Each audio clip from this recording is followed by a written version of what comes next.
সবাই চাকরিজীবী, আমরা 30শে জুন তার জন্মদিন পালন করতে 4ঠা জুলাই মানে শুক্রবার বলি। তো ভাবছিলাম যে আমরা মিষ্টি খাবো, মানে জন্মদিনে যেভাবে যে আপদ খায়। এখন এটা একটা গম্ভীর আলোচনা সবাই পরিণত হয়েছে, কিন্তু আমি গম্ভীর আর করতে চাই না। আপনারা জানেন আহমদ সোবহান যদি বেঁচে থাকতেন তার বয়স হতো 82 বছর। তিনি অল্প বয়সে মারা গেছেন, 58 বছর বয়সে, আজ থেকে 24 বছর আগে।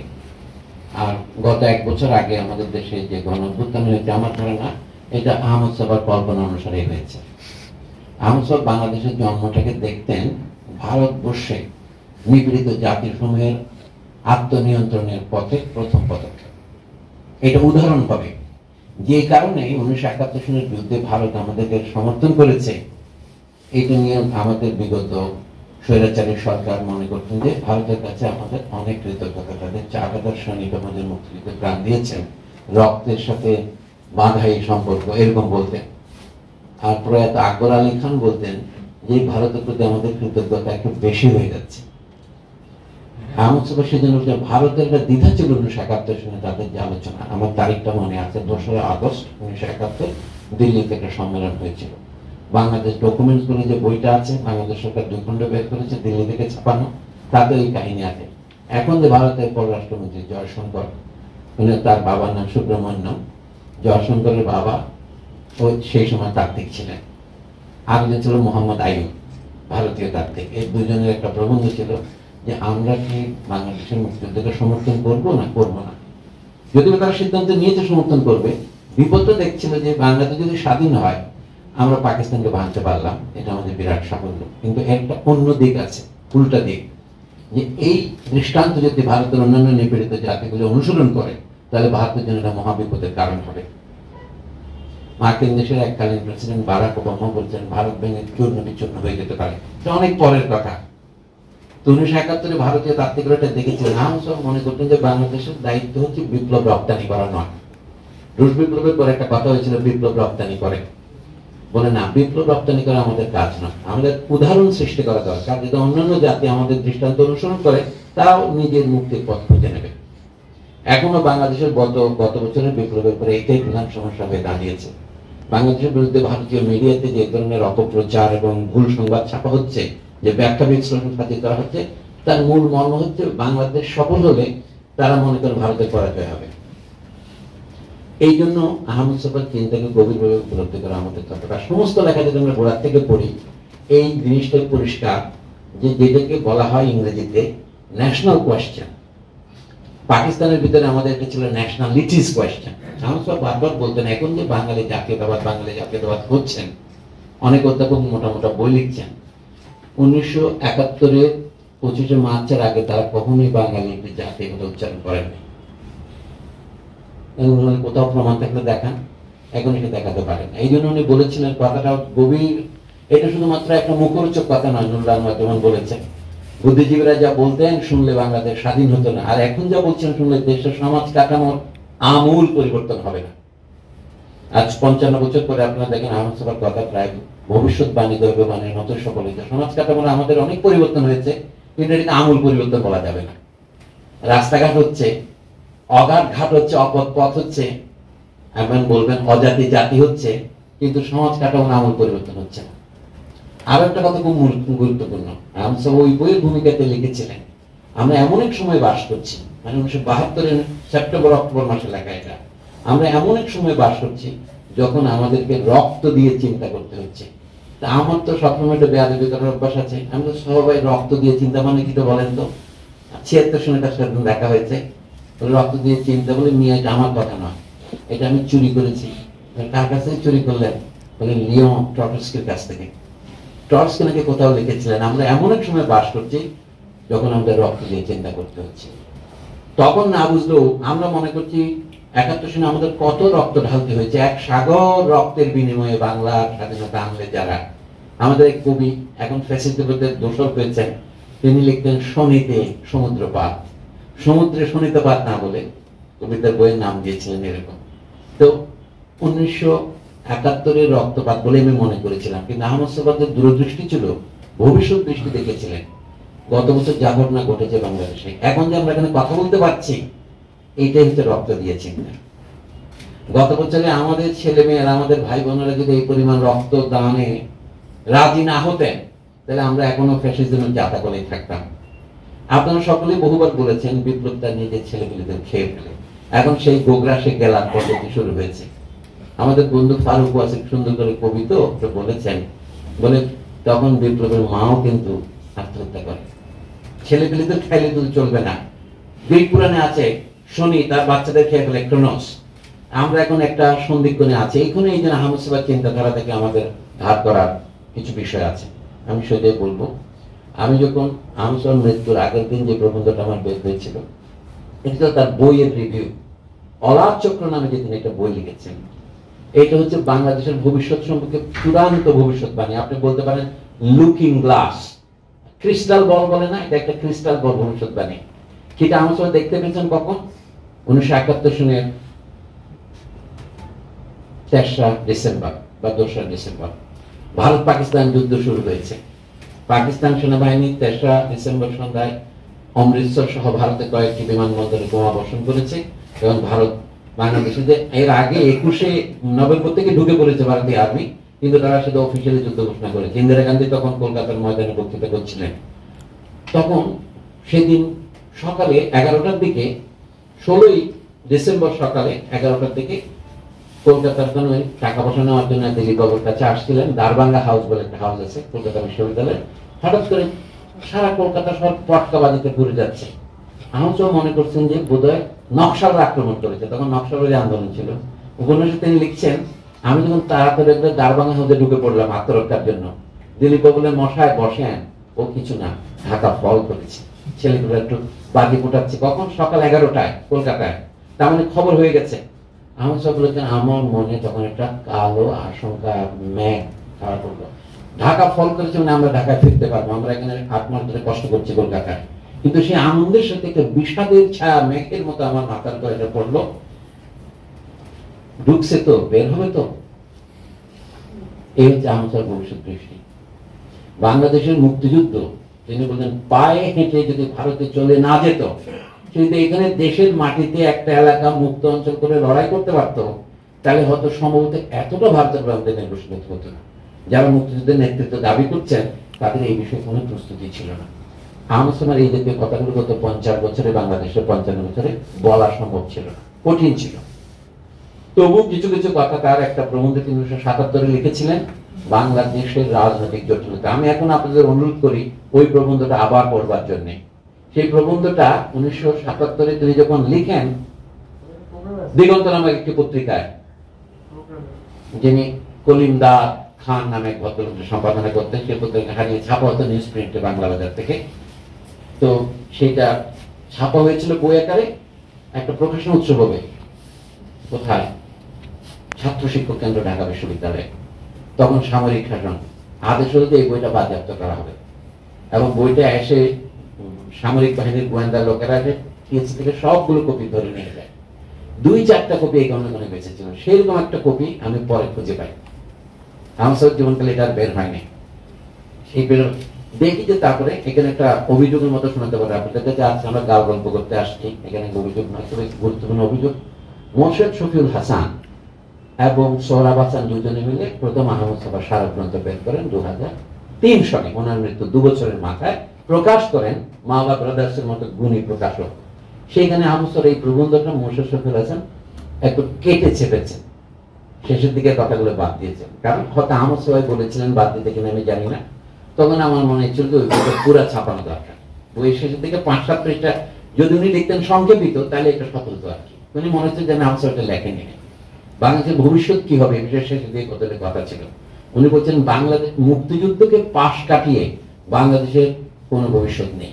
এটা ছিল আহমদ সাহেবের ভবিষ্যৎবাণী। এখন তাতে তিনি বললেন, মুক্তিযুদ্ধের ভিতর থেকে যারা বেরিয়ে এসছে তাদেরই নৈতিক অধিকার আছে, আমি আমার ভাষায় বলছি, যে শেখ মুজিবের স্বৈরাচারের প্রতিবাদ করা। আহমদ সাহেব সেটা কিন্তু নিজের জীবনের ঝুঁকি নিয়ে করেছিলেন 1972 সাল থেকে। মানে এখন হাসিনার ফেসিবাদ বলে যেটা আমরা সহজে বলতে পারছি, কারণ এটা 15-16 বছর দীর্ঘ হয়েছে বলে সবার কাছে এটা স্পষ্ট। কিন্তু মুজিবুর রহমানের 3.5 বছর তার চেয়ে ভয়ানক কম ছিল না। আমি তার সাক্ষী, অনেক বেশি ছিল। মোহন রায়না সাক্ষী আছেন, আমরাও সাক্ষী ছিলাম। তখন আমরা হাই স্কুল পাস করে কলেজের ছাত্র হয়েছি। অনেক ভয়ানক ব্যাপার। তো যা হোক, আহমদ সাফাদি লিখেছেন, আমরা এমন এক সময় বাস করছি যখন আমাদের রক্ত দিয়ে চিন্তা করতে হচ্ছে, সেটা শুধুমাত্র অভিজ্ঞতা থেকে এসেছে। হ্যাঁ, 17 মার্চে গুলি হয়েছিল স্বরাষ্ট্র মন্ত্রণালয় ওই ধরার করতে গিয়ে স্বরাষ্ট্র মন্ত্রীর বাসায় 1974 সনে। যা হোক, আমি ইতিহাসের পুনরাবৃত্তি করছি না। মোর্শেদ শফিউল হাসানরা যখন ওইটাকে একটু নরম করে ছেপেছেন, তখন আমরা ভাবলাম এটা পুরা ছাপা দরকার। তখন এটা খুঁজে পেয়ে আমরা পুরা ছাপলাম বেহাত বিপ্লব 1971 নামক বইতে। এই বই সৌভাগ্যবশত দেখা যায় 20-21 বার ছাপা হচ্ছে। এটা এখন মানুষ পরে আর বোঝা যাচ্ছে এইটার মূল শক্তি কিন্তু আহমদ সাফার লেখাটাই। আমরা যারা আরো 8 জন লেখকের আরো 8টি লেখা, আরো 7টি লেখা ছিল ওখানে। আহমদ সাফার আরেকটা লেখা ছিল 71 মহাসেতুর কল্ল। এটা রবীন্দ্রনাথের ওই যে লাইব্রেরি বই প্রবন্ধের মতো, আপনি বারবার পড়তে পারবেন এই বই। এটার স্মৃতিকথা, মুক্তিযুদ্ধ নিয়ে স্মৃতিকথা কয়েকশো লেখা হয়েছে, কিন্তু আহমদ সাফার এই লেখার তুলনীয় কোনো লেখা নেই। আমি আর লম্বা বক্তৃতা করতে চাইছি না, তো বলি এই সেই কথাই। আহমদ সাফার কোন ধরনের লেখক, তার জীবনে লেখা হবে না বলে যে অমোঘ ভবিষ্যৎবাণী নাসির আলী মাহমুদ বললেন, তাকে তো শ্রদ্ধা নিবেদন করতে। আমি তার বক্তৃতা শুনি নাই, নিষেধ করছেন, শুনবেন না। তো বলছি, মীর মোশাররফ হোসেন হচ্ছে আমাদের দেশের একজন সত্যিকারের বড় লেখক, কিন্তু এখন যতই কাল যাচ্ছে আমরা পড়ছি না। মীর মোশাররফকে লোকে জানতেন না। মনির চৌধুরী 1964 জন্য একটা বই লেখেন, মীর মানস। অনেকে মনে আমাকে বলছে, এই মীর কি মীর তো কি মীর? না, এটা মীর আমাদের মোশাররফ হোসেন মীর। কুষ্টিয়ার লাহিড়িপাড়ার ছেলে, যিনি এসে এই দেলদুয়ারে জমিদারের নায়েবি করতেন, যেটা আমাদের রোমেলরা মাঝে মাঝে বেড়াতে যায়, তাই না, সেই দেলদুয়ারে। তো সেই বইয়ের লেখকের দুটো জীবনী বই আছে, একটা হচ্ছে আমার জীবনী, আরেকটা হচ্ছে আমার জীবনের জীবনী অথবা বিবি কুলসুম। উনি এত স্ত্রী প্রেমিক ছিলেন, প্রায় স্ত্রৈণ বলা চলে। তার স্ত্রীর নামে একটা পত্রিকা করেন, আজিজুন নেহাত। পত্রিকার নাম হচ্ছে আজিজুন নেহাত তার বউয়ের নামে, আর তার দ্বিতীয় স্ত্রীর নাম হচ্ছে বিবি কুলসুম। আত্মজীবনী। এই সামাজিক ইতিহাসগুলো যারা গবেষণা করে তাদের এগুলি পড়া উচিত। এই বই রচনা হারিয়ে গিয়েছিল। মনির চৌধুরীরা বিলেতে লাইব্রেরি থেকে এটা বের করেছেন, পশ্চিমবঙ্গে একজন বের করেছেন, এটা পাওয়া যায়, পরে দেখতে হবে। যেহেতু বাঙালি মুসলমানদের মধ্যে সবচেয়ে বড় আধুনিক লেখক। এর আগে আলাদা লেখক বড় বড় কবিরা আছেন, আমি তাদেরকে ছোট করার জন্য বলছি না।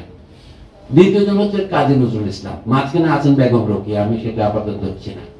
তো নজরুল ইসলাম মাত্র 22 বছর সাহিত্য সাধনা করেছেন, কিন্তু আপনারা সকলেই জানেন, তবু আবার মনে করিয়ে দিলে হয়তো অবাক লাগবে, নজরুল ইসলামের জীবনকালে তার কোনো জীবনী বের হয়নি, তার উপরে কোনো একক গ্রন্থ বের হয় নাই। কাজী আব্দুল ওদুদ তার মৃত্যু মানে জীবন মৃত্যুর একজন 1942 সনের মাঝামাঝি তিনি নির্বাক হয়ে গেলেন। 1949 সনে কাজী আবুল কাসেমের আঁকা প্রচ্ছদ সহ কাজী আব্দুল ওদুদের বইটা বের হয়, নজরুল, কবি নজরুল। এটা ছোট্ট 3টা প্রবন্ধ নিয়ে। আমি আপনারে ছাড়া কাহারে করি না কুর্নিশ বলে একটা প্রবন্ধ এখানে আছে, নজরুলের বিদ্রোহী কবিতা থেকে ধার করে। গল্পটা হচ্ছে, এটা দিয়ে আমি শেষ করবো। 1926-27 সালের দিকে নজরুল ঢাকায় আসতেন। আপনারা জানেন, নজরুলকে একবার নজরুল প্রাইভেটে গান শেখাতেন, যাতে তার মধ্যে একজন ছিলেন প্রতিভা সোম, যিনি পরে রানু সোম, বুদ্ধদেব বসুর স্ত্রী হয়েছিলেন যিনি। প্রতিভা বসুর নাম হয়েছিলেন, তার নাম ছিল প্রতিভা ওরফে রানু, রানুটা ডাক নাম। তো এবং তার বাড়িতে নজরুল তাকে গান শেখাতে যেতেন। আসার সময় ঢাকার গুন্ডা, হিন্দু গুন্ডারা নজরুলকে ধরে পিটিয়েছিল, কিন্তু নজরুল তো সামরিক বাহিনী থেকে আঁকালো, উনি পাল্টা ওদেরকে পিটিয়ে লাঠিতে নিয়ে এই যে বর্ধমান হাউস এখন আছে, এইটাতে কাজী মোতাহার হোসেন থাকতেন ঢাকা বিশ্ববিদ্যালয়ের প্রভাষক হিসেবে, লাঠি তাদেরকে জমা দিয়েছিলেন। কাজী মোতাহার হোসেন পরে বলছেন, সেই লাঠিটা বহুদিন আমি রক্ষা করেছিলাম, পরে আমার বাড়ি থেকে চুরি গেছে লাঠিটা। এই হচ্ছে নজরুল। সেই নজরুলের জীবনী, তার জীবনটা লেখা নেই। কাজী মোতাহার হোসেনের বন্ধু এবং কাজী আব্দুল ওদুদের চেয়ে বয়সে ছোট। আব্দুল ওদুদের 3খানা প্রবন্ধের মধ্যে একটা নাম হলো আমি আপনাদের ছাড়া কাহারে করি। সেই গল্পটা আমি আব্দুল ওদুদের বই থেকে বলছি। তখন নজরুল ঢাকার এই ওয়াইজঘাটের ওদিকে বোটের মধ্যে গান বাজনা করতেছেন। তো নজরুলের কণ্ঠ শোনা গেল। তখন একজন খবর পেল কি, আপনার সাথে দেখা করার জন্য ঢাকা এবং আশপাশ অঞ্চলের খান বাহাদুরেরা এসেছেন দেখা করার জন্য, তারা আপনার জন্য অপেক্ষা করছেন, আপনি কি একটু আসবেন না? নজরুল উচ্চকটা গান গাচ্ছেন, নজরুলের গলা অনেক একটা হেডে গলা ছিল। তো নজরুল বললেন, খান বাহাদুরা কি করছেন? অপেক্ষা করছেন। বলতো, ও ছাড়া তারা করবেন কি? কারণ আমি দেশের কবি, তা আমার জন্য অপেক্ষা করাচ্ছে, তাদের আর ভালো পবিত্র কাজ আর কি আছে? তো আমি যাব, আমি রাস্তার মাঝখান দিয়ে হাঁটবো, দুই দিক থেকে তারা আমাকে ফুল দেবেন, আমাকে কুর্নিশ করবেন, এটাই তো স্বাভাবিক। মানে অনেকে মনে করতে এটা নজরুলের অহমিকা। না, এটা অহমিকা নয়। কাজী নজরুল বলেন, উনি যে বললেন আত্মসম্মান, উনি বললেন খান বাহাদুর বলে আমি তাদেরকে কুর্নিশ করবো না, তারাই আমাকে কুর্নিশ করবে, কারণ আমি বলে নয়, আমি হলাম দেশের কবি। এই বোধটাই আহমদ শফার ছিল। অনেকে এদিকে ভুল বুঝে অহমিকা মনে করতেন। আহমদ শফা মনে করেন যে কি দেশ এবং জাতি এর থেকে আলাদা করে আহমদ শফা নিজেকে কখনোই ভাবেননি। এমনকি তিনি যে তথাকথিত প্রেমের গল্পগুলো লিখেছেন সেগুলির মধ্যে দেশের কাহিনী উপস্থিত।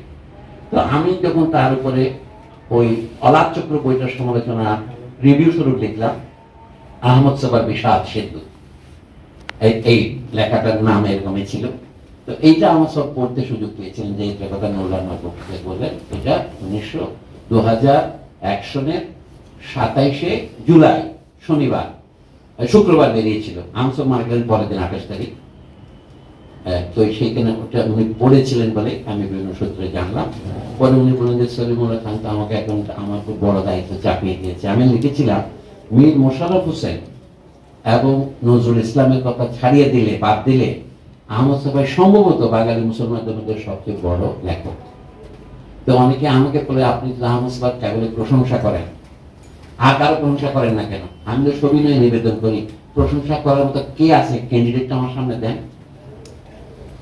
মানে একটা দেশ একটা সময় দেখা যেত কি প্রতিভা শূন্য হয়ে যায়, যখন মানুষ এই চাটুকারিতা বোমাবক্ষের মধ্যে নামে।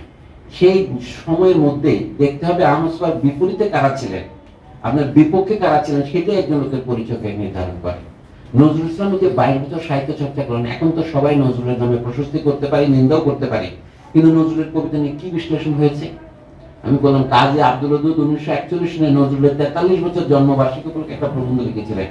সেখানে কি বলেছেন তিনি, যে অনেকে নজরুলকে বিদ্রোহী গান লেখার সূত্রে মনে করেন একটি নবযুগের প্রবর্তক কবি। যেমন আবুল কালাম শামসুদ্দিন বলেছিলেন 1928 সনে নজরুল ইসলাম যুগ প্রবর্তক। উনি এটা 41 সনে অস্বীকার করে বলছেন কিসের যুগ প্রবর্তক? যুগ তো রবীন্দ্রনাথ প্রবর্তন করেছেন। রবীন্দ্রনাথের বলাকার মধ্যে এই কবিতাগুলি যারা পড়েছেন তারা কি জানেন না এগুলি বিদ্রোহী চেয়ে বেশি বিদ্রোহী কবিতা? ওরে সবুজ, ওরে অবুজ, ওরে আমার কাঁচা, আদমরাদের খামেরে তুই বাঁচা, এই ধরনের 3 লাইন উদাহরণ করে কাজী আব্দুল ওদুদের বইটা আছে এখন। এটা হচ্ছে নজরুল ইসলাম সম্পর্কিত প্রথম বই। তারপরে নজরুল ইসলামের কবিতায় বাংলাদেশের গোলাম মুস্তাফা, সৈয়দ আলী আশরাফেরা বললেন নজরুলের কবিতাটিতে বাঙালিদের মুসলমানদের নেওয়ার একটা জিনিসই আছে, সেটা হচ্ছে আরবি ফার্সি শব্দ। কিন্তু নজরুল যে আরবি ফার্সি শব্দ যদি 20% লেখেন, 80% তো সংস্কৃত এবং হিন্দু উপকথা পুরো লিখেছেন। আমি কোন এক দেখে নজরুল ইসলাম বোধহয় অর্ধেক হিন্দু।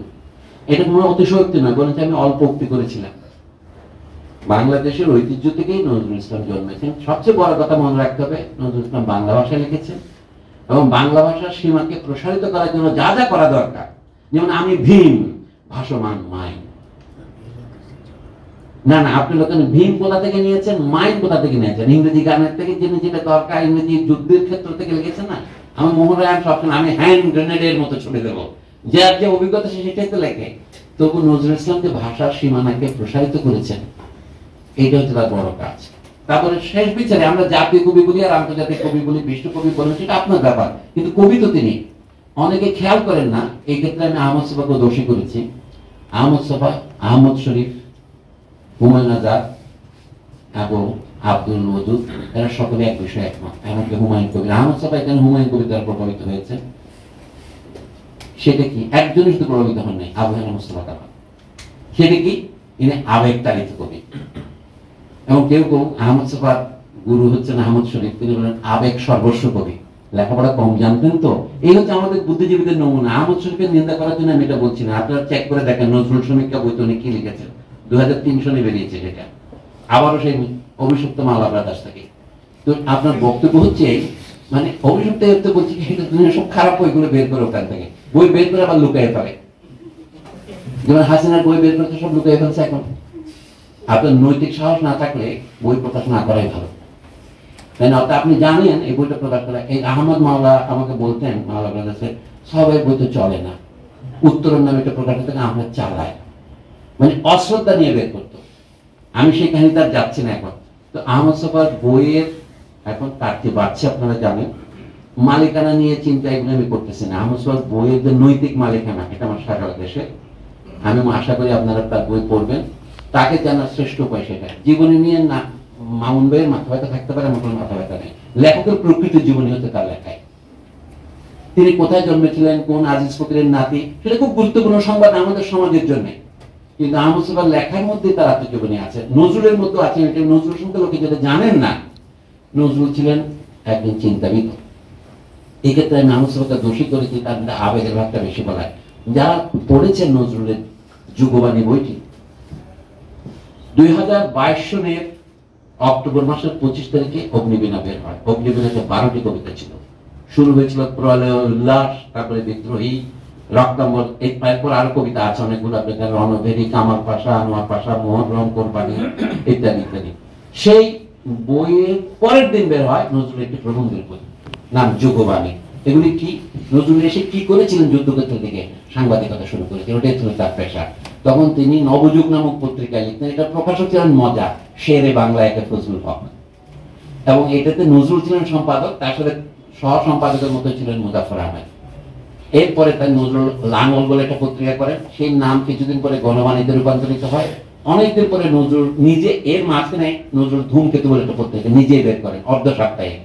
তার এই 4টা পত্রিকা নজরুল সম্পাদনা করেছেন। কেউ যদি বলেন নজরুলের জীবিকার উৎস কি ছিল, এটা কিন্তু সাহসের ব্যাপার। যুদ্ধক্ষেত্র থেকে এসে তার অন্যান্য সঙ্গীরা, মাহবুব আলমরা মুন্সেফ হয়েছেন, সাব রেজিস্ট্রার হয়েছেন। নজরুলকে ওই পরীক্ষা দিতে যাওয়ার জন্য আবেদন করেছিলেন, তাকে বিরত করেছিলেন মুজাফফর আহমদরা, যে তুমি সরকারি কর্মচারী হয়েও না। কিন্তু জীবনের ঝুঁকি তিনি নিয়েছেন, এই জানেন কি কঠিন কাজ। আর নজরুল চমৎকার হেডলাইন লিখতেন, যারা সংবাদপত্রের ছাত্র তারা জানেন, বইতে আছে। তখন জর্ডানের বাদশার ভাই ফয়সাল 3 বছর ছিলেন সিরিয়ার রাজা। সিরিয়া থেকে তাকে যখন তাড়িয়ে দেয় জনতা আন্দোলন করে, তখন তাকে ইংরেজরাই না ইরাকের রাজা বানায়, রাজা ফয়সাল। তো সেই জন্য নজরুল লিখছেন, আজি ঝড়ের রাতে তোমার অভিশাপ, পরাণ সকা ফয়সুলকে আমার, এরকম লিখেছিলেন।